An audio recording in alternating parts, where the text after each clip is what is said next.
Vu qu'il n'y a pas de volonté collective, il faut certainement légiférer pour rendre plus transparent l'origine des produits, pour que le consommateur se saisisse de son pouvoir d'acheter et qu'il puisse choisir en fonction de ce qu'il veut manger.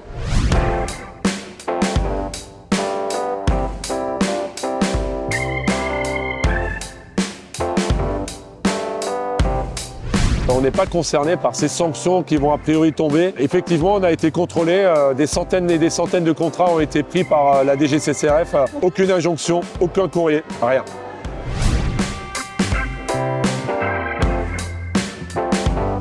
J'ai rencontré effectivement Monsieur le Premier ministre jeudi soir et je lui ai dit que la situation, j'estimais qu'elle était et elle est très grave.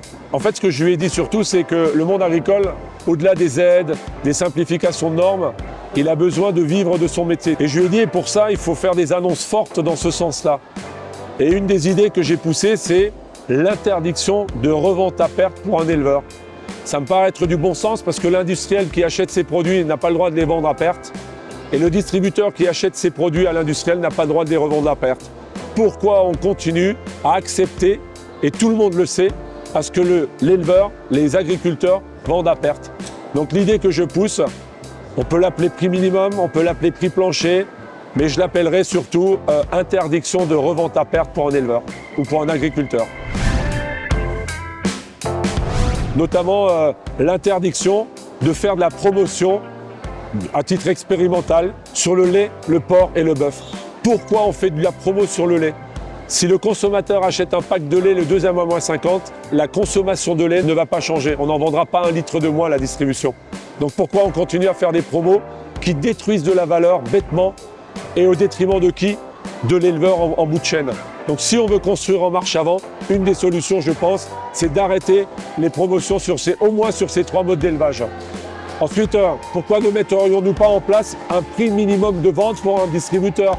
Comme ça, il n'y aura plus de lait à 75 centimes et on vend tous le lait à 1 euro. Et certains qui le vendront à 1,50 € peut-être, mais pas en dessous de 1 euro, ce qui permettra de rémunérer correctement les agriculteurs. Bref, je n'ai pas de baguette magique. J'essaie juste d'être plein de bon sens et de réfléchir et de pousser des idées pour essayer de sauver la souveraineté alimentaire française.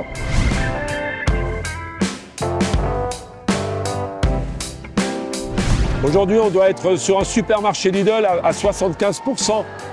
Maintenant, si vous prenez rayon par rayon, le fruits et légumes, à l'heure qu'il est, on est à, je dirais, à 50%. Mais pourquoi? Parce que j'ai pas de tomates françaises.